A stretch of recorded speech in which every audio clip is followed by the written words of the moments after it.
Hello, everyone. This is Leslie Powers. I'm here with my cohort, Derek Bartolocelli, for Dissolving the Divide. And we have a wonderful guest with us today, Caroline Reilly. And Caroline, thank you for coming and joining us today. You're very welcome. Lovely to be with you both. Thank you for inviting me. Yes, so we found out about your work through actually a Facebook page, right, called Shadow Work Transformations. Right, Derek? Do you want to share any more about how you learned about Caroline?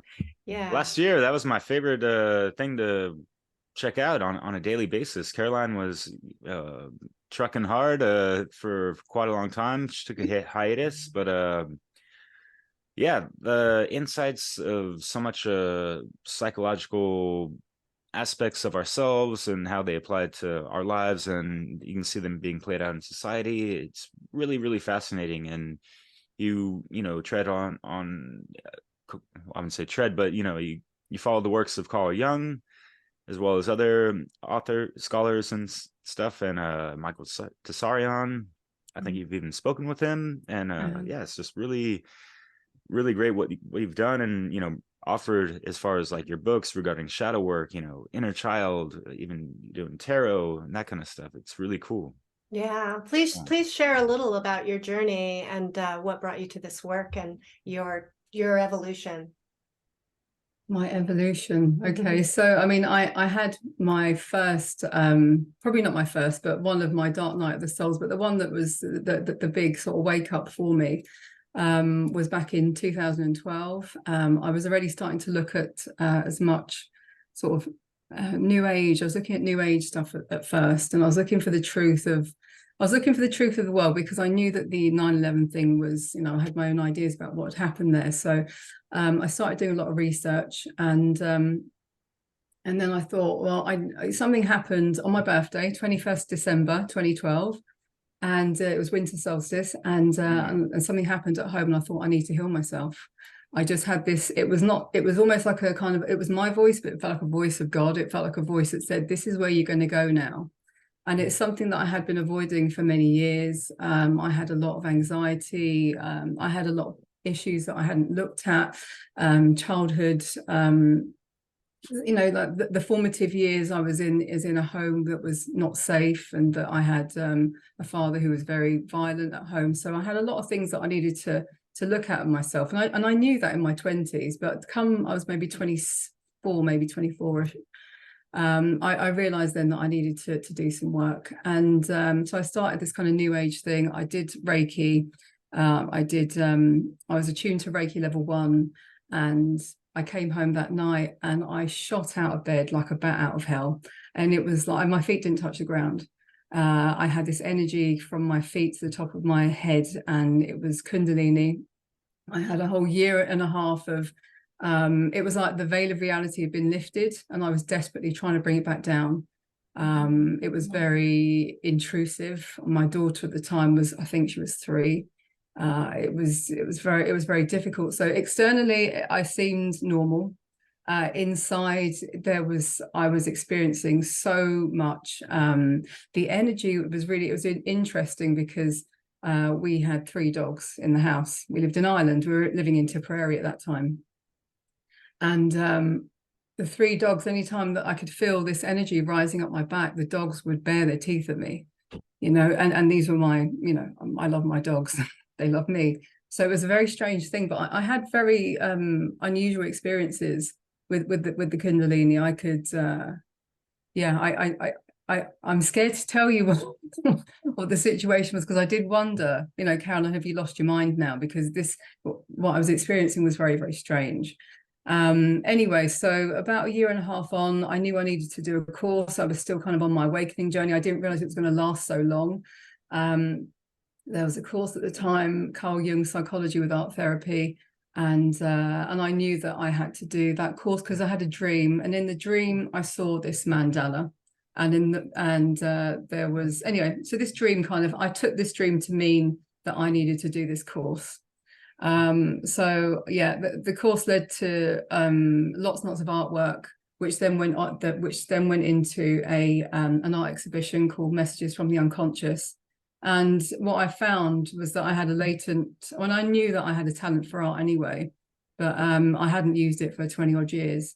And so I started creating these very archetypal images, black and white pen. And I was like a woman possessed. I was like coming home every evening and just drawing, or I'd have a vision in my head and I'd come and I'd draw it. And it was, for me, always perfect. And for me, always telling of my inner world each time. It was just like, this is what you are. With the active imagination, in fact, that was the first active imagination. That was the first message that I got with the first drawing. And I have to say, with the first drawing, I put it in a cupboard for 3 weeks and I didn't look at it. Oh no, I kept looking at it. I didn't show anyone, because it was, I don't know, it was alluring. I had this relationship, this strange relationship with this piece of art. And the active imagination said, this is, you know, you're not what you are. This is what you are, not what you think you are. And the image was a very sort of grotesque thing on legs, you know, with I don't know, boobs and willy and all, you know, like everything was there. And it was just like this grotesque mass of, I don't know, body parts. So it was kind of, it was a bit sort of jarring, really. So anyway, I carried on and I kept on drawing and painting. And so, yeah, that was the first part. And then I made the change that I needed to make in my life, which was to move back home, back to England, and get my life back in order in the way that I needed to. And it carried on like this. Anyway, so I emailed Michael Tsarian when I got back to England, and I showed him some of my artwork, and he said, would you like to come on Unslaved? And at that time, it wasn't the right time for me. So about a year and a bit later, when I was kind of settled, I said, I'm ready to come on if you're happy to have me. And it was just a few weeks before I went on that I opened my group, and I wanted to help other people. Pushing on a bit further, 45 years old, I got pregnant and had a baby, and I had to take a couple of years out. And so I'm just coming back. But before I got pregnant, I had already put in place a course and some other information that I've been kind of researching and putting together. And my group and page are really kind of an archive of a lot of the stuff that I've been putting together, so that I can really, it's because my own fascination. I want to understand myself, and I want to understand what motivates the human condition and us as individuals and us collectively. And I think I've found for myself what I think, or what has worked for me in terms of healing. So Great. there you Great. go. That's quite a mouthful there. It's awesome. Quite a journey that's informed your work. And before we hit the record button, you talked about this this path of starting from what you called a spiritual place, to then stepping into the like academic, intellectual understanding of psychology, to coming back around to the spiritual. And I wondered if you might share about how you see the differences between those two things. The differences, I guess for me, yeah, as I said, I started off looking into New Age ideas, and then I realized that New Age isn't really, New Age is the new cage, and it doesn't really kind of deal with the darker aspects of the human condition.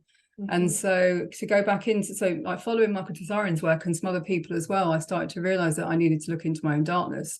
What is unconsciously motivating my actions, thoughts, perceptions, my experiences, my relationships, how I behave, my whole life.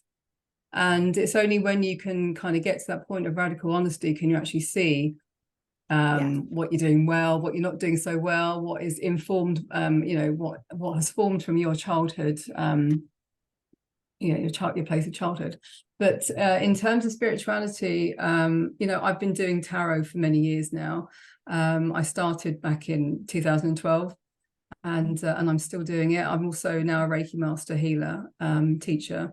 So it's always been there in the background, but I was going really psychology heavy in the past couple of years, and it was only just really this year that I really needed to do a lot of healing on myself. It's been like last year, this year. And I met a really lovely friend. When you meet someone and you just know them, I know you, we know each other. Her name's Nadia, and I wish I could pronounce her surname. It's Guerra or something that means war in Portuguese. Anyway, so she is a She's a great woman. She's a great healer, and she introduced herself to me as a light worker. And I've always kind of been a bit dubious of anyone calling themselves a light worker or a Pleiadian, whatever. I've kind of always kept my spirituality sort of grounded, and I've always kind of felt there is this kind of spiritual superiority. There's kind of like I'm a this and I'm a that. But what I realized this year in particular is that I needed to bring back the spirituality, and we've done a bit of work together, and we are going to be doing some work together, like actually practical work with people, not just online sort of thing. We have a solstice healing circle this solstice, and but yeah, she really kind of yeah, it's my birthday as well. Yeah, I've got nothing better to do. What more could you want to do? So yeah, so it was really her. And so now I'm regularly going back into myself, using my Reiki, clearing my chakras, making sure I have my boundaries up. There's a lot of stuff that's kind of, I guess this, and especially the last few months, it's like everything that I learned over the last few years has come together, and has come together to, I know it has come together so that I can show other people ways in which I have learned to heal myself, which is to feel better, which is to get closer to the truth of who I am. I'm still not perfect, obviously, but shadow work is an ongoing process. It continues on. It's a way to walk through life, to deal with life's inevitable challenges, but it needs the light. You need to do also the spiritual work. And so this is the balance that I found. Yes. So you've identified yourself as a shadow worker for this longest time, which you defined as looking into the darkness of your own history. How might you summarize what is shadow work? Well, I would say that shadow work it's a way of life, and it's a way of constantly introspecting. It's to want to learn as much as you can about yourself. It's to developing consciousness. It's to be open to the fact that you could be wrong.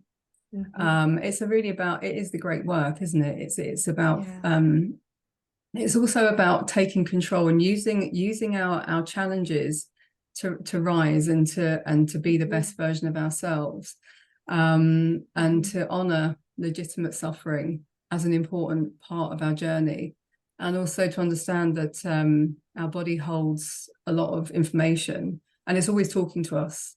And so that indigestion that you're getting, that pain in the back that you're getting, it's always a way to say something hasn't been looked at, dealt with. And ultimately look, alchemy is about it's an allegory for turning lead into gold, isn't it? And we are the lead, and ultimately we shape ourselves.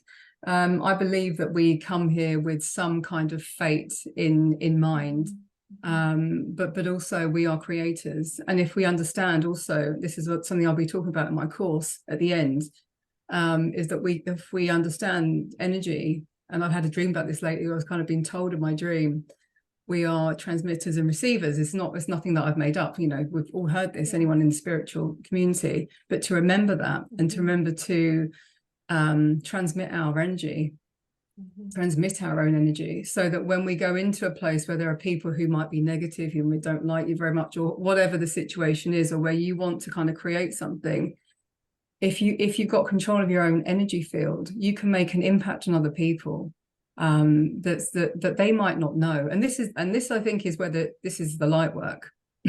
This is the light work. This is like using your energy to influence other people to also be the best version of themselves. But there are times that you get fucked off and you just want to tell everyone let's keep it real. But I think if we can be mindful of the fact that how powerful we are, there's huge changes we can make for ourselves and for other people, and especially for our families. I really appreciate this I guess suggestion that it's not the shadow work is not the end all be all place to stop, just shadow work. As you said, it's a constant process. We're always growing. However, there's another part to this of inspiring, teaching, offering into the world to help contribute to the healing of others. And that is how I'm understanding you just defining light work, which I really appreciate that. Yeah. I think for anyone who's been through the hero's journey, and is kind of always is continuing on, that's almost like the next level, isn't it? For anyone, it's like you rise yourself, and then what else are you going to do? You're going to just stay there by yourself. You're going to help other people to rise as well. Yeah. I mean, the other thing is there is this, I think a bit of confusion about what healing means as well. I think that people think that if you heal yourself or you heal, you feel happy all the time. I mean, you don't.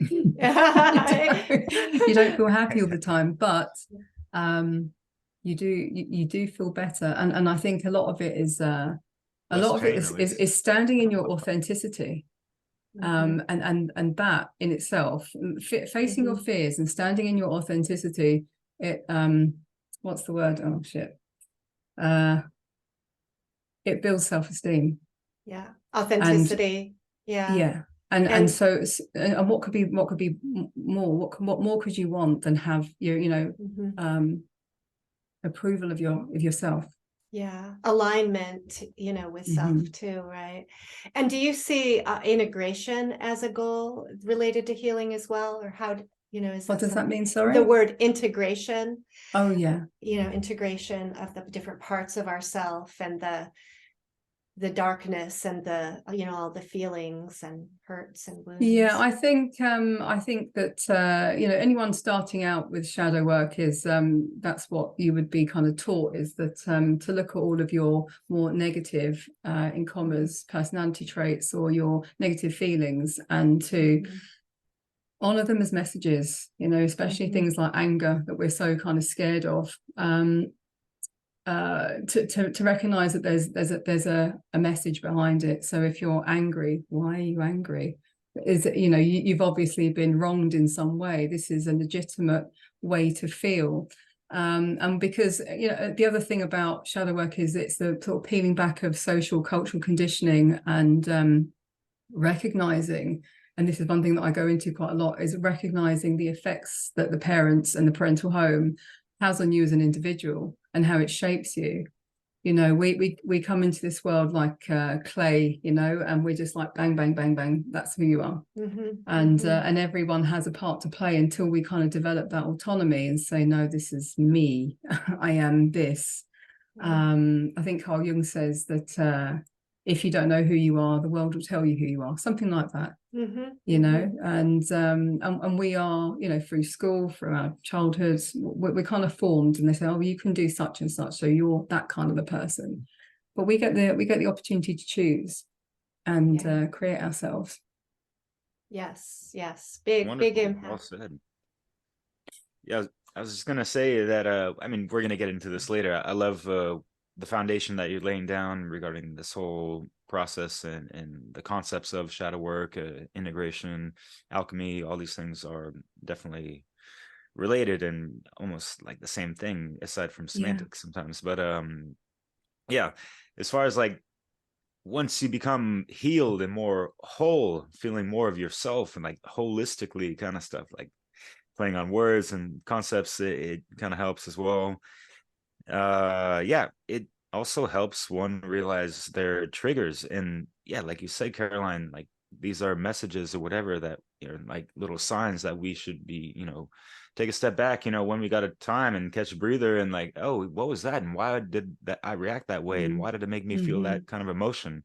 And right now we live in a society where people are so easily offended, super triggered. We got people breaking legs because they're knee jerking so hard, that kind of stuff. Like, what's going on? We'll talk about that later. It's a strange thing, isn't it? I feel like at the moment there's like an epidemic. I mean, I think it's been done purposely, that we've been feeding this kind of victim mentality, and that's also a big thing about shadow work, is that most people that need shadow work are kind of in some way identifying with the victim. And so you have to say, well, where does that come from? Why have we been taught that we are victims in everything?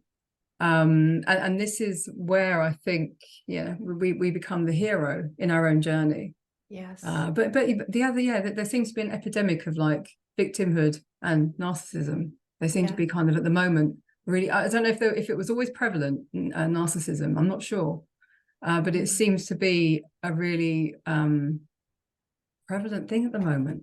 Yeah, for sure. In a recent video I put out, it's really just the uprise of social media. I mean, it's just, exponentiated, how people, want to like project their feelings or whatever. And like, I didn't get enough attention at the house, so I need to put myself out on TikTok or whatever nowadays. Like, and it's just, this unconscious projection. And, when shadow work involves like shining light on the darkness within yourself, the unconscious self, and, making that darkness more conscious in a sense. And I love that quote you said of just, and it applies so much to, the world today of, if you don't know yourself, then the world is going to tell you who you are, type of thing. Right. And kind of paraphrasing that quote from Carl Jung, right? Yeah, that was great, Caroline. Thank you. Yeah. So how might people experience the dark night of the soul in different ways, and how does that become the hero's journey? Right. Well, the dark night of the soul usually starts from some kind of loss. It can be loss of relationship or a job or a sense of identity or existential crisis, midlife crisis, something that just suddenly, turns your world upside down. Could be somebody died, and it can kind of plummet you into despair, and you can feel that you're going crazy. I did a tarot reading a couple of weeks ago for this young guy, and he's complete normie, like in terms of had never looked at anything alternative media, nothing like that. And he came to me and he said, I thought I was going crazy. He was actually shaking. I thought I was going crazy.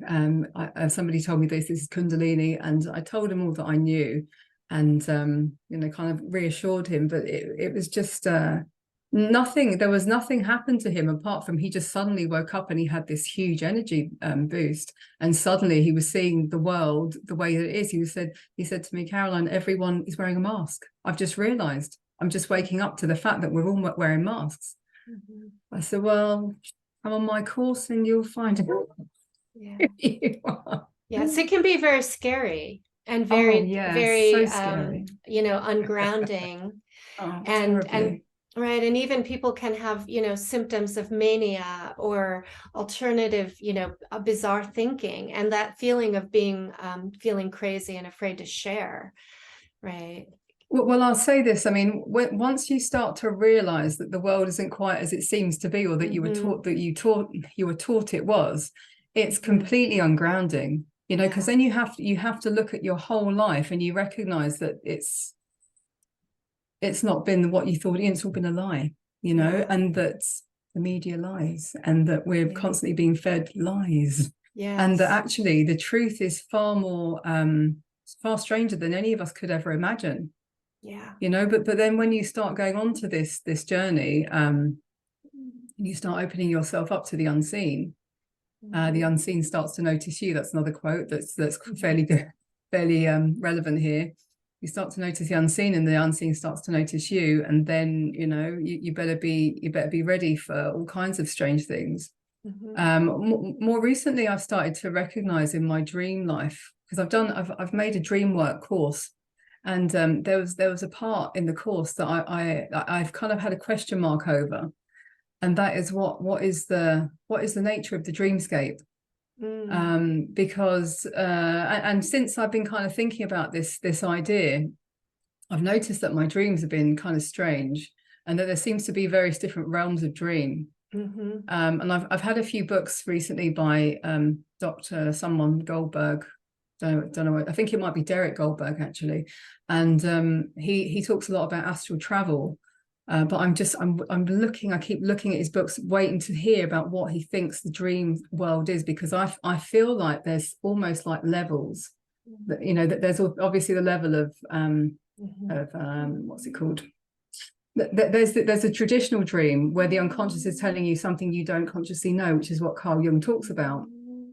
But I'm finding myself sometimes in dreams where I'm at work, Yes. And I'm finding myself in dreams sometimes where I'm in an alternate reality. I'm not at work, but I'm in an alternate reality. It's a different place. Mm-hmm. And then I'm also finding that if my vibration is low, if I'm down, or if I'm stressed, that, you know, not very often, but sometimes when if a nightmare comes, that is like a hellish kind of purgatory kind of reality that I'm finding myself in. Interesting. And so I'm kind of wondering, I'm looking, I'm searching. I want to know. Yes. Maybe I'll find out tonight. Yeah. Yeah. So with all these experiences and sweet dreams, yeah. Yeah. It's like shocking and disturbing awakenings to the reality we're in, and then within us as well, right? The nighttime can be scary for a lot of people, actually, because that's where a lot of the defenses are down and the memories come up, or symbolic experiences come up to bring things to our attention for healing. So that's a whole study, a whole I think a healing resource in itself is the dream work. Yeah. Yeah. So people can be depressed and anxious and confused. So I think there's a need for support and supportive communities. And I think your Facebook page, for one, is one of those places people can go, and your coursework and different perhaps therapists and mentors and counselors and light workers, right? So I want to encourage people to know that they're not totally alone. You know, there are people that can offer support. Yeah. Well, this time around, because I've just come back after 6 months, and even I guess even last year when I was kind of posting online, I wasn't completely what's the word, engaged, I don't think, really, compared to before, because I had a young child. She was only 6 months old when I kind of started going back on last year.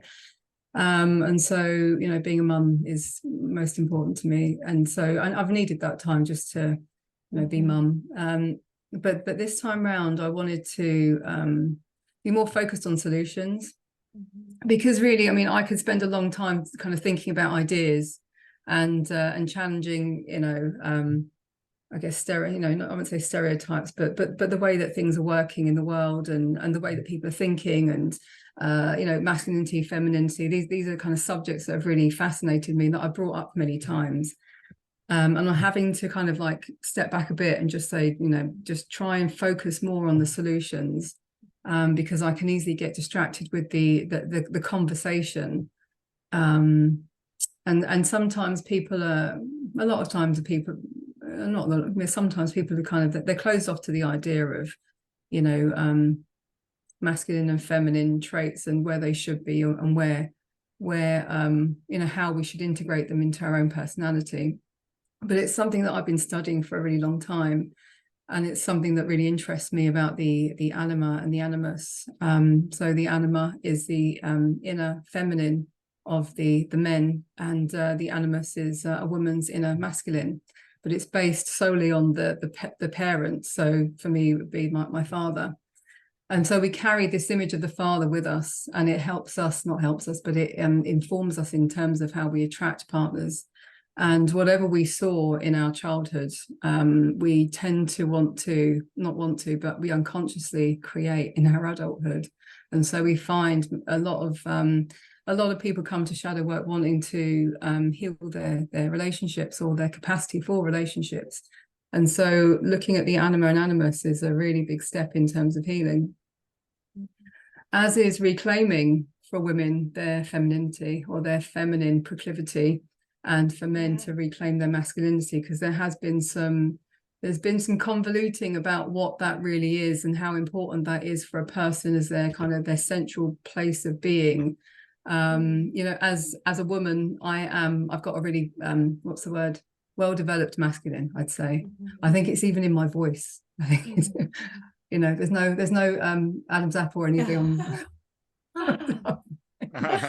But I think my masculine, so this is something that I had to learn myself, and how important it was for me to develop and to reclaim my feminine, because yeah, because we need the balance, you know. We need the balance, and sometimes it can cause a lot of problems not to have that balance. If I'm too much in my masculine, if I'm, you know, so controlling, bossy, and you know, this is how the women this is how it shows up for women. They can be bossy, controlling, they can be sort of career driven, and they can really kind of neglect their femininity. Sometimes it comes up, actually, sometimes it manifests in you know, in health problems, you know, with their breasts or their female reproductive organs. Sometimes in a spiritual capacity, it can kind of show up in that way. So it's an interesting study. It is very interesting, and I've written the Animus workbook, which you know, it's one workbook, but it's for men and for women, and it is long, and there's a lot of information in there, and there's a lot of I put in as many quotes as I felt was necessary in order to understand what the anima and animus is, because it's almost like a dream, you know, because it's such a sort of, I don't know, it's a hard concept to understand. It is dreamlike, and so to have so many different quotes by Jung and by post Jungians as well really helps to kind of to build a picture of what that is, and to be able to kind of recognize it in ourselves, and to recognize it in our relationships and how we interact with the opposite sex. Yeah, I love that. Deep Well work. said, Yeah, and the word workbook really brought up for me this idea that we need to do more than just intellectually understand the concepts. We have to spend the time reflecting and integration, and really questioning and feeling uncomfortable, in a sense, right, to integrate. And this idea of a workbook is a good guide for people, because I think a lot of people just get lost. They hear the word shadow work a lot, but they don't really know how to do it. Yeah. And yeah, I've actually put on, oh, sorry, go on. I was just going to say, like, even in the spiritual community, you almost hear people throwing out, you know, shadow work, inner work as kind of like a buzzword, and they're kind of bypassing it. They're giving lip service to it. They're not actually fucking doing it. And you can just tell by their character, kind of thing. Unfortunately, sometimes it's, but you brought up a really good question, something that I wanted to touch on. And Mario West talks about the gynocracy and all that, and we can recognize intergenerational trauma and stuff. And on the female side of things, like, y'all are the multidimensional portal that, you know, gives birth to new life in this world. And how can, you know, a woman kind of like do their shadow work pre-conception, so that, you know, their child, you know, comes out proper? There's going to be a lot less things that child has to bear and deal with in their growing up or whatever. And how can the male counterparts, the partners, you know, support these women that are, you know, bearing children to raise conscious babies, I guess, you know, give birth to proper humans, I guess. Proper humans. I think that all any of us can do is to work on ourselves. I think that really is the most important thing that we can do. You know, what I found for myself is when I was pregnant the last time round, I was going through my dark night of the soul, and so not only was I feeling I was unwell. I was really unwell during the pregnancy. It was only 2 years ago. But I was unwell, and I was very, very stressed, and in and out of hospital, and going through this kind of not good place. And to be honest, like the guilt that I felt, because I know what it does to the child. I know that she felt what I was feeling. I knew it, but it was actually really impossible. It was impossible for me to do anything more than that. What I could do, I was giving myself Reiki, I was giving her Reiki, I was telling her that she's loved and that I can't wait for her to come to be with us. And but I was going through a lot of it was a very, very difficult time for me.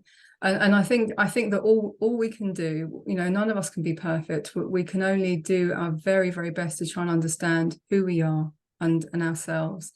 And I think that that's as much as we can do. And in terms of like growing conscious children, you just let them know what the truth is. You let them know as early as possible. My older daughter, she's 13, and she always had the option to go to school. And you know, I always said to her, if you don't want to go to school, you don't have to. You know, these fucking teachers are idiots. You know that, don't you? And especially now, they're really just pushing their sexual ideology onto the children. You know, they're having kind of pride parties and all kinds of things, and children don't need to know about it anyway. So but she could always tell that she knows, she can tell the difference, and she can tell the difference who out of the adults she can sense who is a good person who actually likes children. Because I've worked in schools, I've been working with children for over 20 years, and I'm very aware that there's a lot of people that work with children who don't actually like children. Who don't like them. They quite like controlling them. It makes them feel important to work in that environment. And so not everyone, but you know, I've come across this over my career. So this is all we can do, is to let the children know the truth of how the world works and who they are, and to love them as individuals, and to let them be autonomous. Because I think that this is the main problem that I'm seeing in shadow work, is that a lot of these people that are coming to the work, they had parents who just held on to them, you know, like maybe out of their own fear, you know, not on purpose, but held on to them, didn't allow them to develop their own individuality, their autonomy, themselves as man or woman. This is another thing that I've seen actually in working in children's centres and schools and things, is that when you have boys who are really highly dominant and masculine, this is a brilliant trait. This is what we need. We need boys who have this spark of fire in their belly. We need that. But what I see in schools is that they just fucking crush it. They crush it, and because they want to control the child. Yeah. But also what I see is that these kids, you know, it's strong in them. You know, that there are some of them where it's really strong, but it's the weaker ones who could be encouraged to be the masculine that the world needs right now, and those are the ones that, you know, that waver and really could do with that encouragement. And this is something that a lot of people are not conscious of. A lot of these people that work with children are not conscious of how feminized that environment is, school is, or any sort of children's kind of center. So yeah, this is important. Yeah. This is all we can do, individuals, is work on ourselves, and that's it. That's all we can do. Yeah, with children and schools and people outside of, you know, the parental unit, and even the parents themselves sometimes, is like, how do we, you know, keeping the importance of it, keeping a child's self-esteem high, and for a child to know that they're equal. You know, they're equal to the adults, really. You know, there's nothing that says that they're less than. And I think that when a child recognizes their value, then they are naturally going to have some rebellion to an adult who states they have some authority to control them, you know, some higher authority. And that is what is ultimately like very dangerous and can push down and squash, you know, a child's spirit, you know, that what you're talking about. And so, you know, I think it is really important that we keep children really aware of the value of their own character and the life force in them. Yeah, absolutely. Yeah. And another thing I'd say, which is really important, that not a lot of people talk about, is discipline. And I know that this kind of seems like a kind of authoritarian idea, but I do believe that discipline is really important as well, not in terms of punishment, but in terms of teaching children the value of doing things and doing things right, and integrity. I think that's really important. These are kind of masculine, I guess, you know, traditionally masculine traits, you know, if you look at archetypally. But that helps children to to take on projects and to be able to see them to the end. You know, because this is ultimately, these are the adults that we want to create, aren't they? Ones who are responsible, who are self-focused, self-driven, who don't need to have, as Michael Tsarian says, the handrails of, you know, that society lays down for everyone. Yeah, and I guess, I mean, as a child, it must be a different world to grow up with parents who teach them that from an early age, because they get to see things that that I only just started seeing when I was in my 30s. You know, because they're growing up in that, and I guess it's a bit of a strange world for them to see, you know. Yeah, I want to bring up something because this is in context. Yeah, we need strong men in this world. Sorry, there's a train coming through. I'm right next to the train station. Oh wow! Does the whole house shake when the train goes? No, we're good. But yeah, he posted something today. Hard times creates strong men.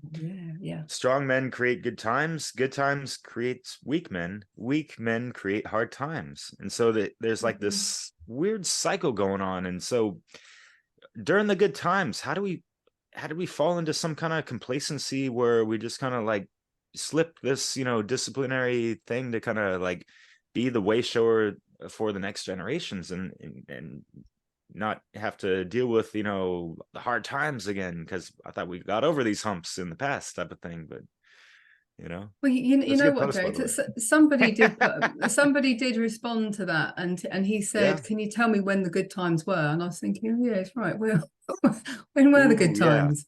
However, I mean, because the point he made was, you know, that there, you know, was it when what's the word he said, when there was like slavery, was that good times? Was it when you know, children, you know, wives being beaten, was that good times in the 80s sort of thing? And I was thinking, well, I guess, I mean, yeah, there's always been good and bad, you know. I mean, we live in a dualistic, you know. I can't really say when the good times were. I mean, he did get me thinking, to be honest. But however, I mean, one thing that I can say, and one of the reasons why I posted it is because I see a decline in masculinity in men, and I guess I decline also in femininity in women, and I guess, you know, the decline in femininity comes from the fact that there is, you know, the feminist movement, the ultra feminist movement, where it's kind of gone to like the fourth stage. There might be a fifth stage by now, where there seems to be a lot of women who want to sort of emulate what was traditionally a man, you know, a man's look, a man's way of being, masculine role. So that there is this, it's a very difficult subject to even talk about, because I know that it just gets so much hatred, and there's a lot of angry people out there who want to kind of pretend that men and women are the same. We're not the same. We'll never be, you know. And so with these people, what's lacking within them, and how can, you know, how does shadow work play a part and can be part of the solution in this dynamic where people, there's like an identity crisis type of thing or whatever, right? So, and victimhood. I rather think it's like but I mean, shadow work is all about finding out the truth of who you are. It's about truth. It's about radical honesty. And if we're radically honest, there's a big fucking difference between men and women, you know. And it's so simple. It's incredible that I even have to say it, you know. Right. Yeah. And and I think it's that. I think that it's sorry, I don't know if I've answered that question correctly. Sorry now. Yeah, but it comes back always. It's to being honest about yourself, what's motivating you, you know, what your influence, impact, you know, the logic of your thoughts, right? You know, whether there's hypocrisy, whether you're applying the principles to all people, you know, there's a lot of things that come under this shadow work.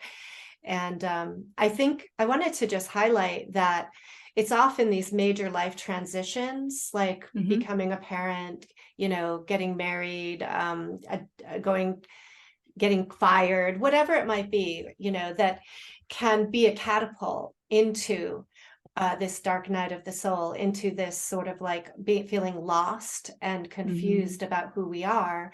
So, relationships seem to be the ground in which we are propelled into the shadow, and feel crisis in our lives.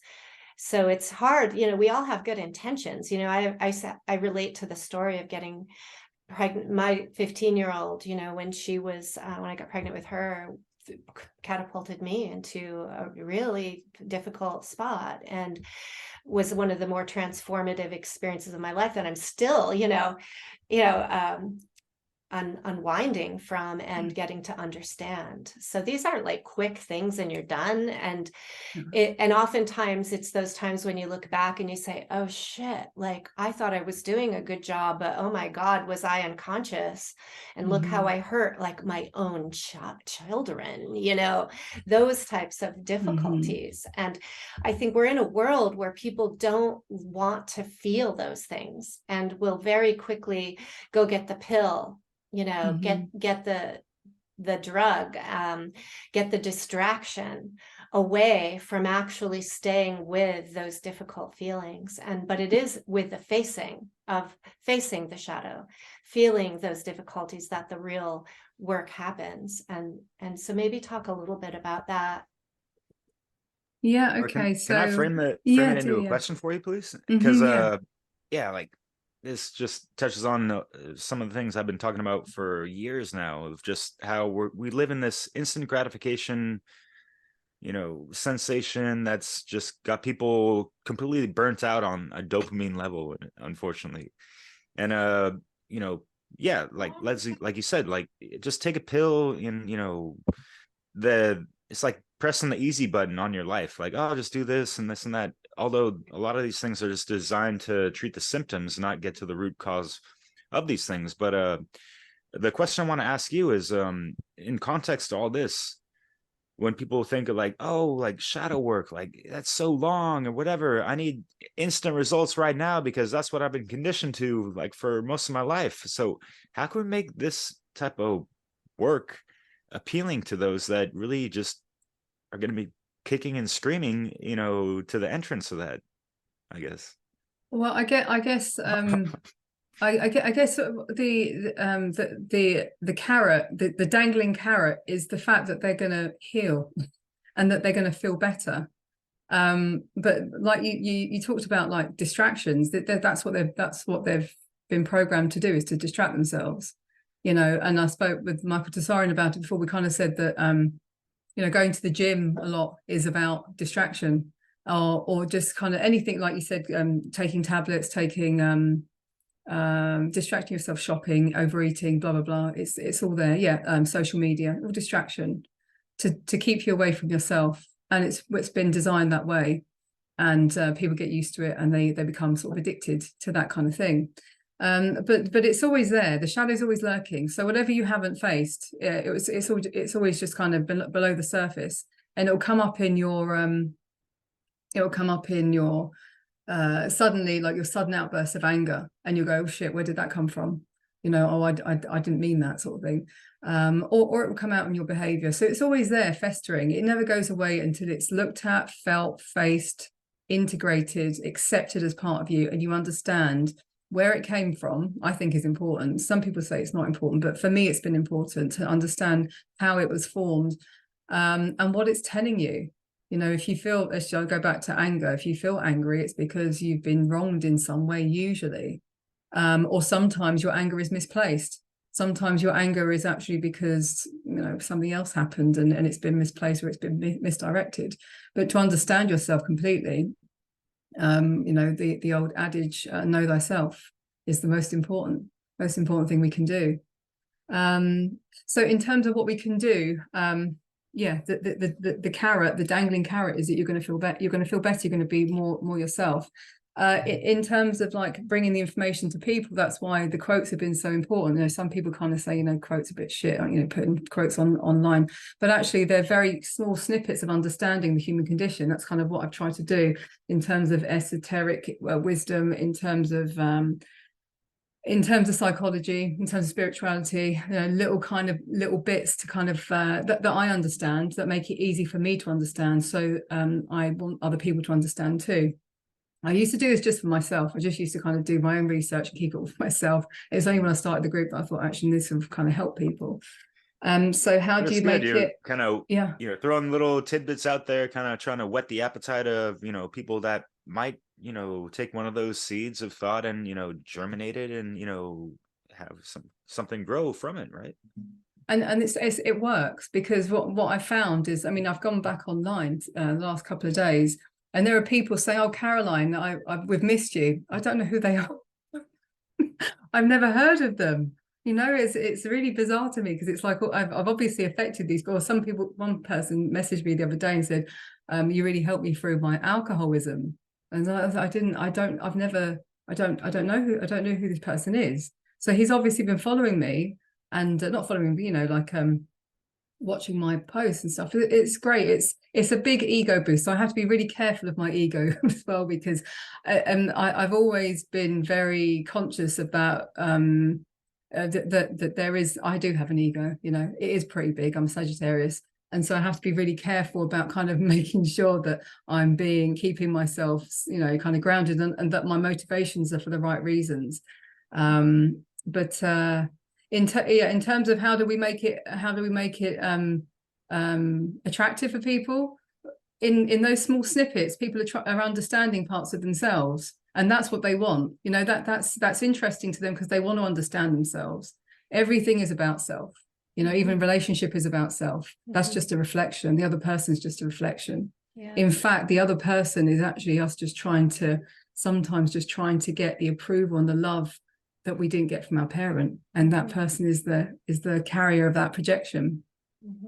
So I think once you start to understand things, bits and pieces like that, it can be really interesting to learn more. And that's why I put together this course, because this course is going to, I'm hoping it's going to take 8 weeks. It starts in February, but it's going to take people through for what for me has been the top to the bottom of healing. It's going to be about facing your shadow, dissolving your false self. We're going to be going into dream work, inner child healing, mother and father wound, which also includes mother and father hunger for the different sexes, the animus integration, although the integration is going to could take years, but it's about kind of being conscious of the anima and animus, and then finding out how it plays out in your life and in your relationships. And then reclaiming the masculine and feminine, cultivating self-love, forgiveness and acceptance, going from victim to hero, which actually was a big part of my journey. And I think for most people, there was always that kind of that victim there.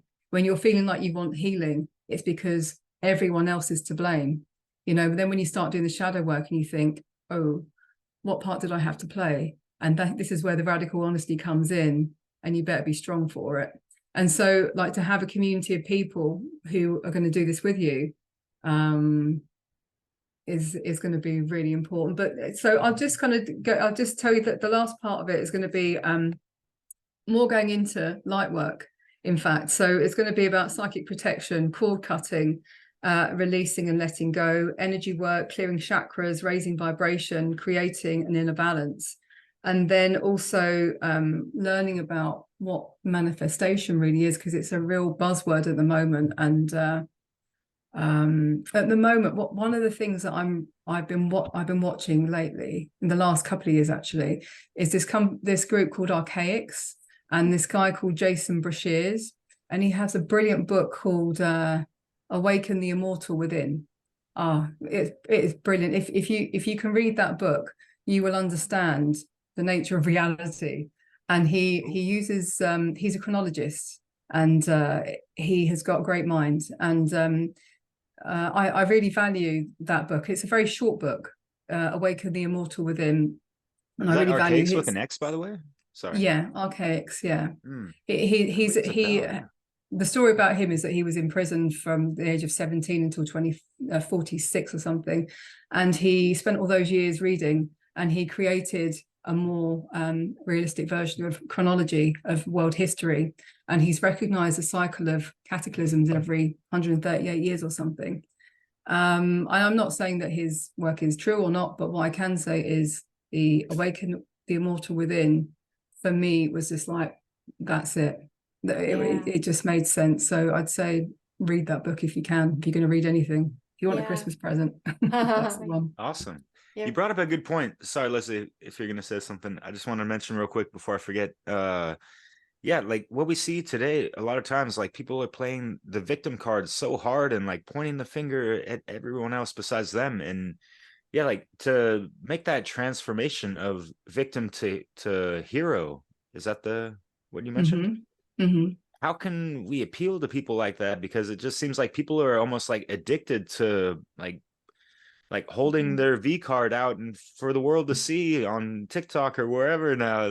It's crazy. It's almost an epidemic type of thing. I feel that it's not for everyone. That there are some people who are so embedded in the victim that it might not be for them. You know, in this lifetime, it might not. You know, they may never kind of get past that. I see it every day when I walk around. I can see, I can feel. There are some people who they will never get past their current level of consciousness. But it's for those seekers. It's for the seekers. It's for the ones who have the calling. You know, the call to live. In tarot, I always pull up the judgment card. That's the call to live. And in the picture, there is the Archangel Gabriel blowing his horn, and the three graveyards with the people standing up. Yeah. It's the call to live. It's the hero's journey. It's saying you need to find yourself and you need to discover who you are so that you can bring heaven to earth. I think something like that, you know?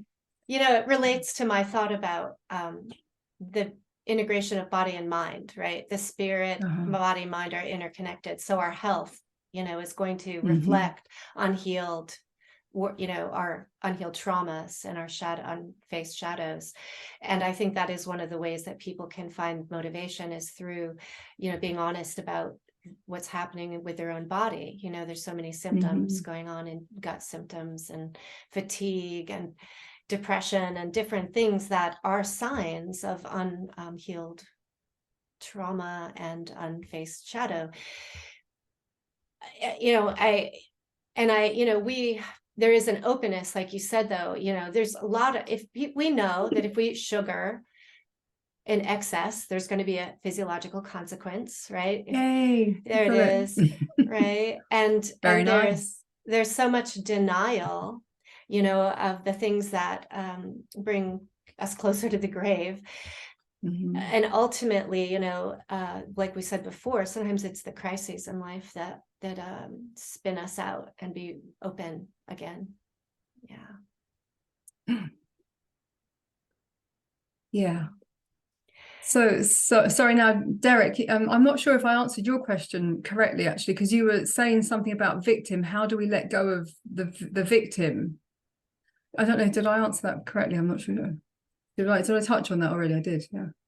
Yeah, like some people it's an observation. Ready. I tend to agree with you of like, yeah, there's certain people that are not going to be able to just kind of self-actualize to their, you know, real genuine self in this lifetime, unfortunately, because there was like such a multitude of, you know, layers of programming and conditioning that people have just been so ensconced in that, you know, it's gonna take the jaws of life to, you know, crack that, you know, calcified you know, ego or false persona that they've had on themselves. And I love what you mentioned about how, you know, the inner alchemy, the shadow work, you know, the part of that process is dissolving that false persona.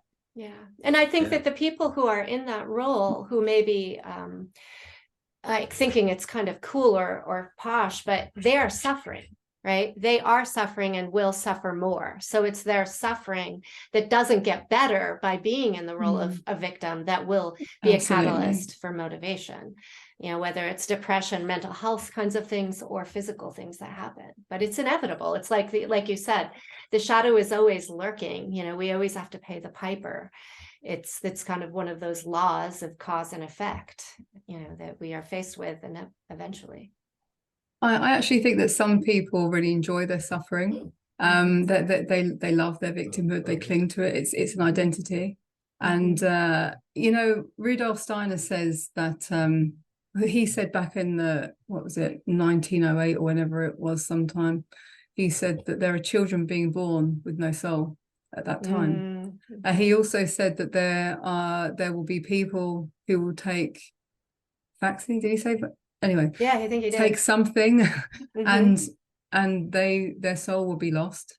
And so I think there are some people who just will never get, you know, they have no desire, and they have nothing in them to want to do that, to move out of victimhood. I don't know about them. Yeah.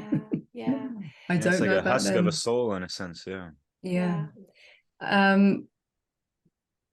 So I don't know.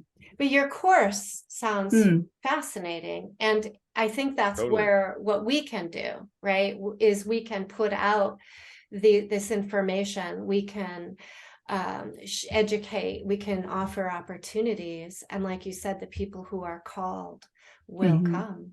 Yeah, exactly. That's it. Yeah, it has Hopefully to reach the right people, because the wrong people won't come. They won't be interested. They'll see me talking, or they'll see us talking, they'll turn it off. They're not interested in this.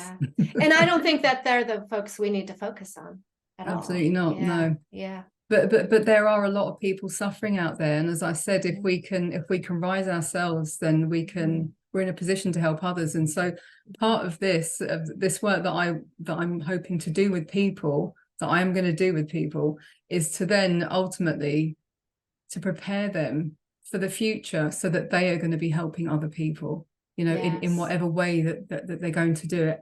I knew when I was doing my exhibition way back 2005, was it 15? So 15. I had another voice from God, or, you know, in my voice, that said, this is the basis, this is the foundation of the work I'm going to be doing later. And I had no idea. I really had no idea that I'd be doing this, that I'd be talking, you know, online, because I hate being behind, you know, in front of a camera. I don't really like talking. But you do it well. But it turns out I've got a lot to say. So yeah, and we definitely appreciate your presence with us today. Thank you. Yeah. Thanks so much. So is there anything that we've left out that you think is you know, really important to this work that you're doing, this topic? Well, I think you know, understanding what the tools and methods are for shadow work, and they are very basic, really. They are to listen to your intuition, listen to your body, to understand that illness or sickness or dis-ease, the two words together, are a message from the unconscious, and also the dreams are a message from the unconscious. Not all the time, as I said. I think that there are some different realms, and I think that we're possibly going into some different way of living, you know, that people are talking about, like 5D, 6D. I don't really know what they're talking about, to be honest, but what I can say is that the dreamscape seems to be different, is for me anyway. And I'll be interested to know if other people are feeling the same. So you are, Derek. Do you recommend tools like journaling, or absolutely, you know, He's got a couple of books about that. I have. Well, my workbooks are journals and workbooks. Right. So we'll it is a bit. Sorry, links in the description. Well, all the links are in the description. For sure. Yeah, thanks for that. But so there's going to so journaling, art making, anything creative, music, talking to yourself in your car, moving with intention to release something. I think for women, to move really smoothly, to release the move snake-like, put music on, move snake-like, do it, you know, on your own, and just to meditate in that way. Meditation is good. Inner child work is good. Being in nature is imperative. There's a lot that we can do, and the but the self-reflection, but to keep and to develop the spiritual practice, but to keep it grounded. You know, don't fly off going, oh yeah, no, now I'm a, you know, starseed, you know, and also not to get caught up in the whole ego of it, because it is a fashion, and it's a pretty fashion. the girls waft around in pretty dresses and crystals, and you know, and put smoke in their vagina, and you know, bathe their yoni, whatever you call it. And spiritual fashion statements. I know, yeah. I got a spiritual project about fascists. that, yeah. So it's yeah, it's an interesting way, but just to be really grounded in the spiritual aspect of it as well. There's a lot to do. Yes, Yeah, I really great points. appreciate that list of activities, right? And it seems to me it's getting a bit out of the left brain into the right brain, into the creative sort of place of potential that's not yet created, and allowing, in a way, allowing the undoing, like the unraveling bit, you know. So. Well, as I said, you know, when you notice the unseen notices you, but it goes the same for the shadow. Once you start to consciously want to work with your shadow, it will start to show you.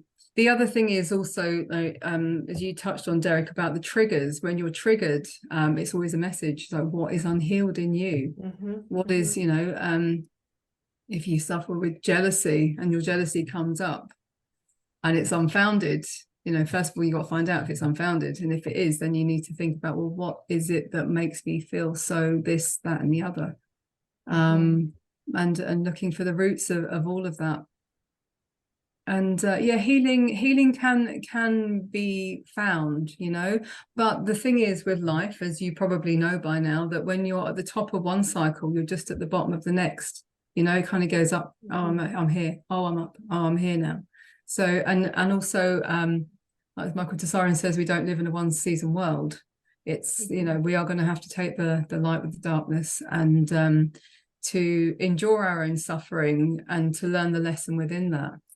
For me, another really important part has been about a fear of death. Is to sort of integrate, I guess you integrate, but to accept death for what it is. I've been watching a podcast by this guy called Jeff Mara. It's a great podcast, and it's about near-death experiences. And because I lost a friend, one of my best friends passed away in February this year.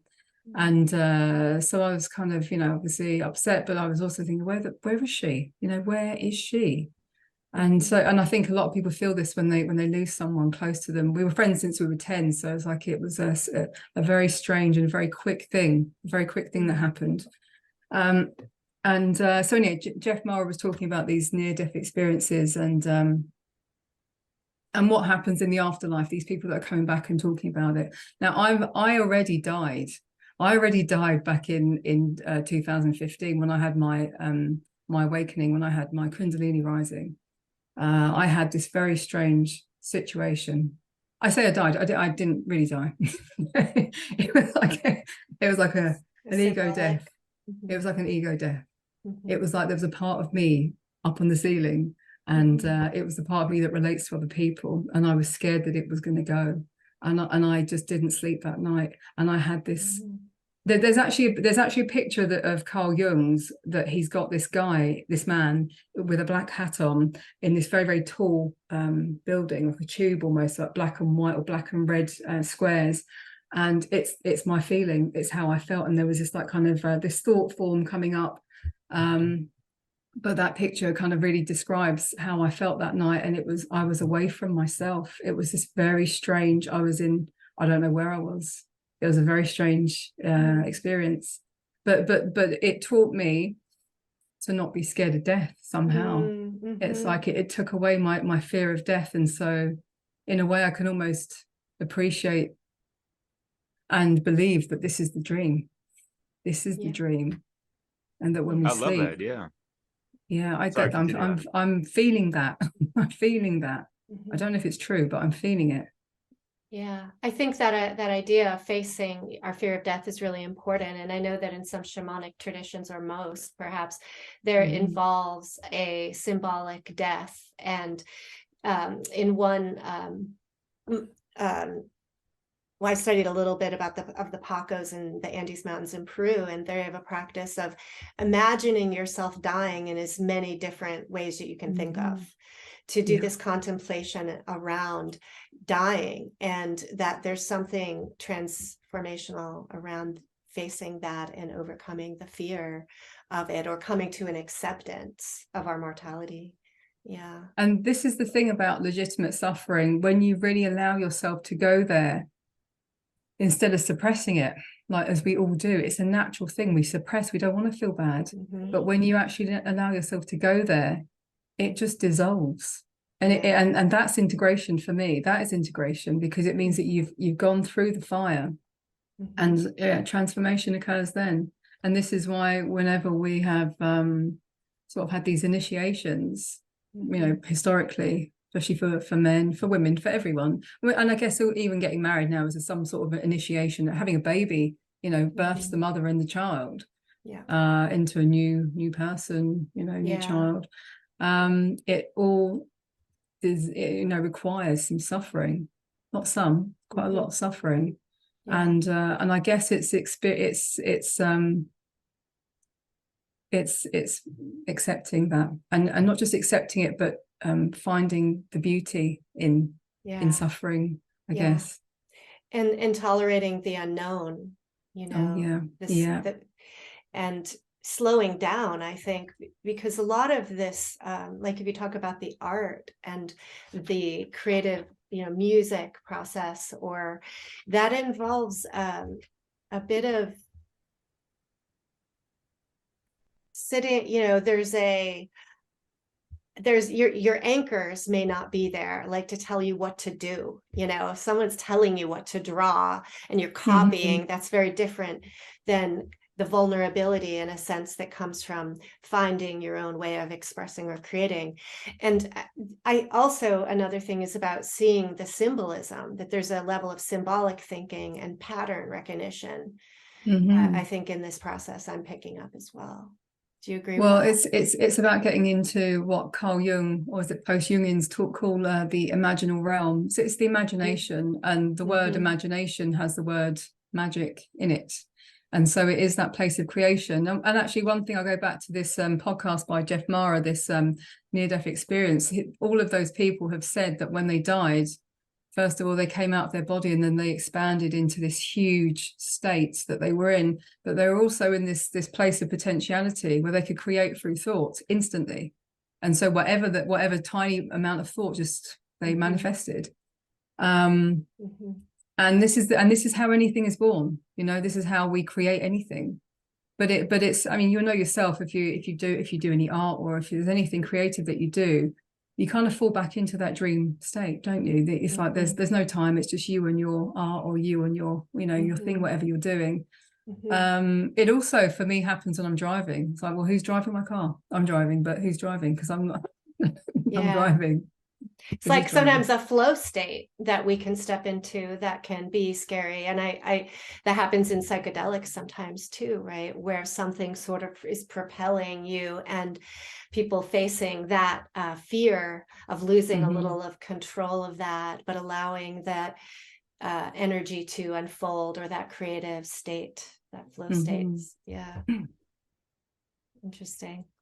Yeah, fascinating. I encourage people to check out your course. Yeah, totally. Yeah, the topics are amazing. It makes me, you know, very intrigued and want to participate. You're very welcome. Yeah, I'd like to look into it. So I just want to touch on real quick of just this whole primal fear of death and this and that. This is something that's just like beyond antiquity within the human psyche, it seems, and it just, it's unfortunate how it seems to just like control people's lives or life paths sometimes. And like they could always, not always, but you know, constantly be in that fight or flight mode sometimes. And like this is something that we've, you know, had to carry on, you know, intergenerationally through ancestors that, you know, had to deal with, you know, saber-toothed tigers or whatever possibly type of thing. So to have that, you know, through the evolution of where we are in the present time, and how people are, it's a different era. People are in their safe homes and this and that. But there's still that hovering thing like, oh, I'm gonna die, and what do I? There's only one life to live, that kind of stuff. And like, there's a culture of, you know, younger generations where it's like, life doesn't mean anything, just live free and die young type of thing. Or this and that. YOLO. It's so weird, you know. There seems to be an exploitation of the primal fear, but yet almost the opposite, a nihilism, you know, that leads to recklessness almost, you know. Yeah. Well, I mean, the fear of death, I think Michael Tsarian did talk about the fear of death being linked to our ancestral memories, collective ancestral memories of the deluge, or maybe many deluges. And so it kind of got stuck in the psyche of man and has been passed down. It's a very interesting concept, isn't it? I don't know why, but yeah, we all are born with that.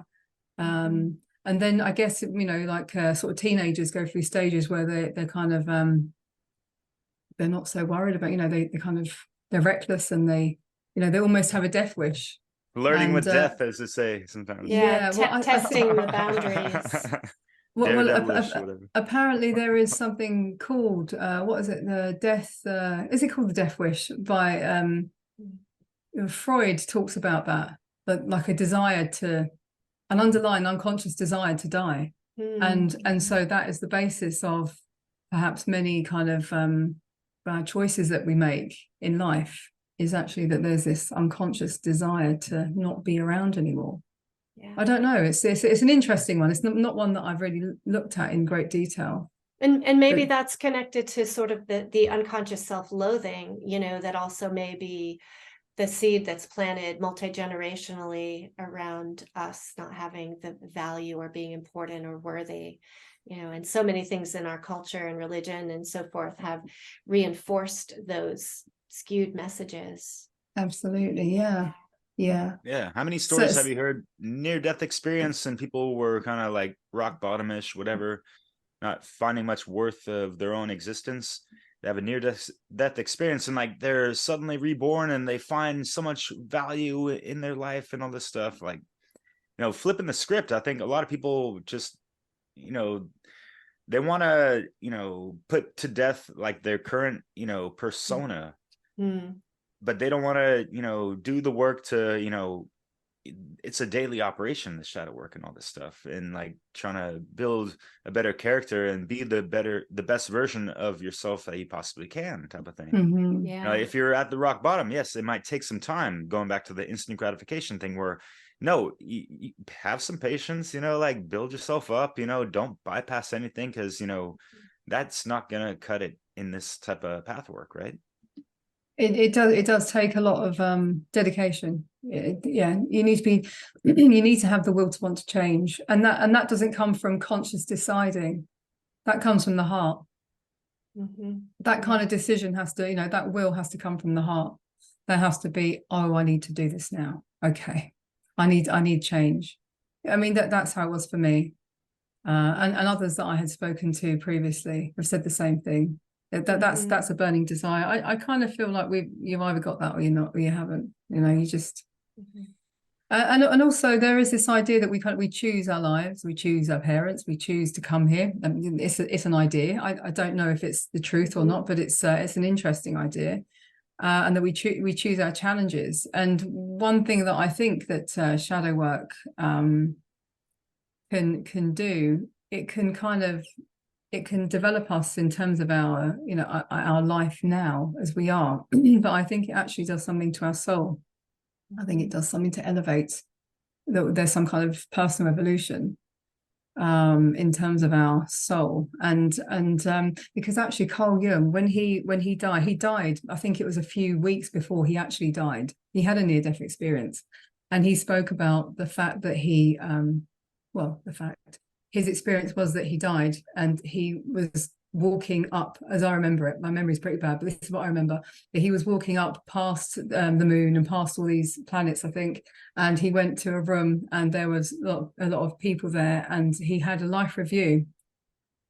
this is the only part that I remember really, and that he turned around and he saw his physician, who was his real physician, walking up towards him to come and collect him, and he said, "It's not your time yet." So when he went back into his body and he survived that heart attack, he knew in his psyche, he knew that it was his physician who was going to pass away. And his physician did pass away, I think, a few days later. So yeah, I mean, who knows? It's an interesting idea. I mean, and also he did also talk about Carl Jung talked about God as well. He said somebody asked him, "Do you believe in God?" He said, "I don't believe, I know." So he's obviously had this experience during his lifetime. I don't know when. And actually, I think I've been thinking about this a lot lately. And in terms of the masculine and feminine, in terms of archetypes, what is the most profound archetype, masculine archetype? It's God. And what is the most feminine archetype? It's Mother Earth. And I think that this is actually what we're all missing. You know, we're missing God, and we're missing the earth, the mother and father. And I think that, and this is why nature is so important, because the more you go into the earth and you connect with God, your higher self, and the creator, whatever you think that is, that's going to bring you back to the ultimate archetype. Yeah, that is an amazing insight, that integration between God and Mother Earth, right? Our physical form and our spiritual selves. That's beautiful. And I think that this is a very intriguing, stepping into the mystery of shadow work, and so vital, and really one of the keys to, I think, creating a better world. So yeah, your work is really important. Oh, thank you. Yeah. Thanks very much. Yeah. Totally. So, yeah, I think this is a good time to wind up. So please share some more about where people can find your work. Can I ask a question real quick before Sure. we get into last thing? Because I gotta joke around with you a little bit, just a little, just kidding. But yeah, I remember a post you had like maybe last year or something like that, of like, how can we, tell people about shadow work and this and that. And I did a jokingly response of just like just walk up to the person and be like, "Hey man, you got to step up your shadow game work," like that's triggering enough. But as far as like being more inviting to this concept, and for people to kind of like get on board with that self-improvement and delving deep into their subconscious, unconscious, that kind of stuff, and shining a light on those aspects of those things they haven't really like looked into, whatever. Like, is there, I mean, of course it's got to be tailor-made to individual things, but do you have any kind of like words of wisdom, any advice for my word of advice are be the role model, be the example. That's all you can do, is be the example. And I think when you're dealing with someone who is not introspecting and is not on the same path as you, it can be really difficult.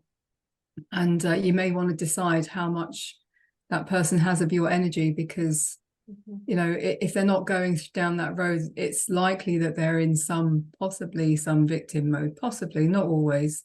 I have met some highly enlightened people who are not in any way spiritual, and are not doing their shadow work, but there is just an inner wisdom in them, and there is an introspection. And these people might have 5 jabs, but there is something in them that's just kind of, they're balanced. And yeah, I think that's all we can do is you can tell someone, you need to do your shadow work, good luck with that one. You're going to get a really frosty response to that. It is probably the most hideous thing you can say to someone, so especially someone who is actually already working on their shadow. But I think that's all we can do is be the example. And when we're dealing with other people, we have to use our judgment and our discernment to say, you can have my time or you can't. Yeah. Well said. Thank you. Yeah. One last question real quick before we let you kind of share your wonderful works and wisdom. How can we as a community or the collective unconsciousness do shadow work on like the macrocosmic level, in a sense? Of course, it starts with the how can we do individual it, and how can being we do that it example. collectively? Is that what you're asking? How can we do it Yeah, collectively? I don't know yeah. if you can. We can't. It's not Mm.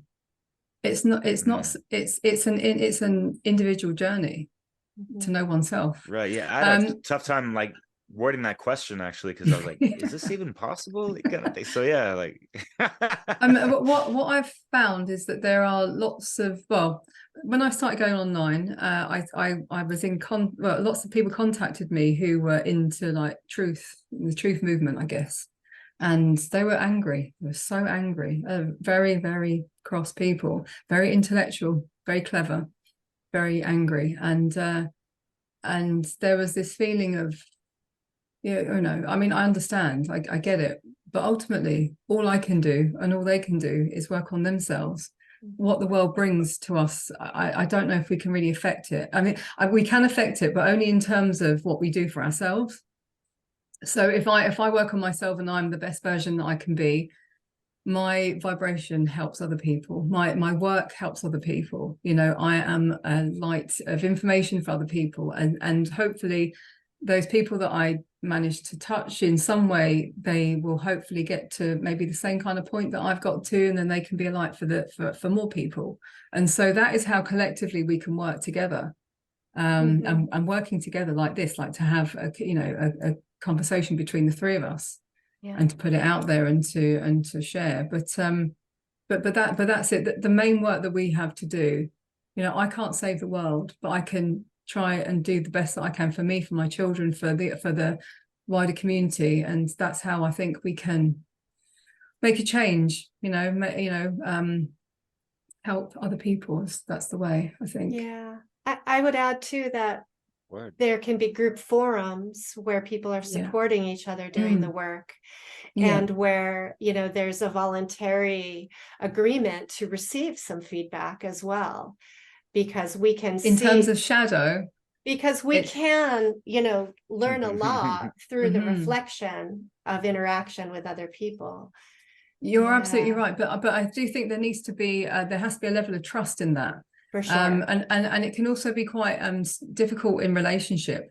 Yes, especially if you know about psychology, because then you're aware that you may be projecting, they may be projecting, so you've got this counter projection thing going on. And so I've had a lot of messages about that as well, like, how do you find the truth of this? Because this person, he knows what he's talking about. He says I'm an idiot, and I think the same of him. And so what is really happening here? And so there has to be a lot of trust. There has to be a lot of trust in that. And I think having a guide, you know, like I would say, like, psychotherapy, you know, is a way of doing shadow work with another individual helping you. And then you can do couples therapy, where there's an individual who's able to see sort of the dynamics between those people. And you can also do group work, you know, with that same kind of approach. And you're right, the safety and the trust is the foundation for any of it to work, because otherwise people are going to shield. I guess that, in that way. Sorry, go on. Sorry. Oh, that's I guess in that way, with the trust, I can't remember what I was going to say now. Sorry, I can't remember what I was going to say. Yeah, no, that's okay. Yeah, this idea of how we can create environments that are safe, you know, where we can create safety between people and among people in small groups, maybe to do some of the work, like your class even, you know. And what I notice a lot of, there's a lot of, you know, chat pages, you know, private pages, places for people to come together when they're agreeing to work on material. Yeah, group work is really important. I think when I was doing my course, you know, we were obviously in a group. We had an online forum, and that was the hardest thing to give up, was the online forum, because it was a safe place for us to share and receive information and to try and understand things and to share our dreams. And it was a very intimate space, and it was the basis of what I wanted to try and create online. And before I got pregnant, before I kind of came off social media, my group was really good. My group was a brilliant place, and that's before you came on, Derek. But my group was a place where lots of people were sharing, and it was really helping a lot of people. But since I came back, it's not had the reach. For some reason, it just hasn't had the reach. But I am going to really try and get it working again, because it was a great place for people to share and get information. And that's what you need. Sometimes you just need to kind of talk about stuff that you've not said before. And I try and keep it a safe place. Get it off your chest and all that. Yeah, sometimes, I mean, you can even do it anonymously now, which is even better. So it could be me kind of typing away, I need some help with my shadow work. Oh yeah, but that's really unfortunate. The algorithms with any kind of social media platform, including YouTube, whatever, is just like beyond absurd. And it's like they're kind of like binding people into like having to do daily posts and this and that to keep the algorithms in your favor and all this stuff. It's insane. And it's kind of like detaching people from their connection with nature, because they have to be more focused on their fucking screen, the black mirror, right? The little slab. The shadow banning. Right, jab. Right? Kind of putting you in the shadows. Right. So I have a commitment coming up very soon. So okay. I'd love to hear more about your work, where people can find you. Okay, so at the moment I do have I don't think, it's not a website, but it's a list of all my services, and but I don't actually have. I'll give you the link if you can post a link under the wherever you're going to share. Yeah, totally. Shadowworktransformations.newzenler.com, right? Oh right, yeah, you've got it. There you go. Yeah, that's the one. We'll be on YouTube and Odyssey. I'm sorry? We'll be on YouTube and Odyssey and BitChute. some other BitChute. Oh, lovely. Okay, that's good. Yeah, I'll share it in my group as well. And so I have got this course coming up, and it's called Inner Alchemy, and it's going to be taking people from I guess 0 to hero, I guess something similar to that. I wouldn't say 0, that's not really right, but it's going to take you on your hero's journey. and it's not that by the end of it everything's going to be integrated, but you'll have the tools to do those things. And then at the end of those 8 weeks, ooh, nice. There's your 0. Sorry. Yeah, exactly. The start and the beginning. The start and the end. And then, so I think it's in September, I'm going to be regrouping with those people just to see where we are. And that's, this is my first time actually running this course. It's been in my mind for the past four years. So, and I've been creating kind of towards it all this time. So it's going to be something good, and it's going to be a life changer. I'm hoping it's going to really get people on the right path, and being able to understand who they are, what they are, and to recognize their power. And ultimately, I want people to feel empowered to be the best version of themselves and to move in the direction that's really for them, because we're all individuals. And so I really want, I'm also going to be having a bit of time individually with people as well. I'm going to do like a half-hour discussion with each person at the beginning and the end of those 8 weeks, and just see where we are. And some energy healing perhaps if it's needed. So yeah, I'm looking forward to it. It should be good. I also do tarot readings. I also do dream interpretations and Reiki. Excellent. So yeah, it's a lot going on. Beautiful. Thank you again for being with us here. Really thank you for inviting me. Thank you. It's been great. A wealth of information. Thanks. Thank you. Yeah, Caroline, thank you so much. And yeah, you're friends with Fred Greengrass. He from Libercast. He praises your work a lot. It's just a lot of folks in network that really love and support your work. So yeah, we hope you just carry and continue on and expand from where you're at right now. And thank you so much, both at least of one you. of your books. Yeah, totally. Yeah, glad you're back. Thank you. Yeah, thank you very much, both of you. Yeah. So goodbye, everybody. Likewise. Thanks, everyone, for watching. Spread this around on your social media and check out the works of Caroline Reilly. Thank you.